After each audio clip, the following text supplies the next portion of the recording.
এখন টাইম হচ্ছে দুপুর 3:30। আজকে আমরা বেরিয়ে পড়েছি মুম্বাই যাওয়ার উদ্দেশ্যে। হ্যালো গাইস, তোমরা সবাই কেমন আছো? প্রায় বেশ কিছুদিন হয়ে গেল আমি ভ্লগ থেকে বিরতি নিয়েছিলাম। ভ্লগটা দেখতে থাকো, সবই শেয়ার করব। সব লাগেজ গুছিয়ে নিয়ে চলে এসেছি স্টেশনে। এখান থেকে যাব শিয়ালদাতে। তোমাদের সাথে একটা জিনিস শেয়ার করি, এটা হচ্ছে আমাদের বাড়ি। আজ ভালো করেই দেখলাম, স্টেশন থেকে ভালোই দেখা যাচ্ছে বাড়িটা। গরমকালটা না আমার একেবারেই ভালো লাগে না।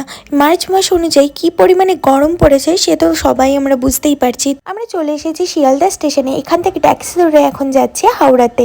আমাদের মুম্বাই মেলটা সন্ধ্যে 7:30টার সময়। ঢুকছি এখন হাওড়া স্টেশনে। এখন বাজে 6:10। বেশ অনেকক্ষণ ওয়েট করার পর ট্রেন চলে এসেছে। আমরা উঠে খাওয়া দাওয়াটাও করে নিয়েছিলাম, মা বাড়ির থেকে করে এনেছিল। রাত ট্রেনে কাটানোর পর এটা হচ্ছে সকালের দৃশ্য। তো আরেকটা রাত কাটানোর পর এখন আমরা ঢুকছি মুম্বাই দাদর স্টেশনে। মুম্বাই আসার কারণটা হচ্ছে টাটা মেমোরিয়াল হসপিটালে আমার বাবার 4 মাস অন্তর অন্তর একটা চেক আপ থাকে। সেই চেক আপের জন্যই আমরা মুম্বাই এসেছিলাম। এটা দেখানো কমপ্লিট, সব ভালো আছে, তাই ডক্টর ছুটি দিয়ে দিয়েছে। এখন যাচ্ছি আমরা বাড়িতে।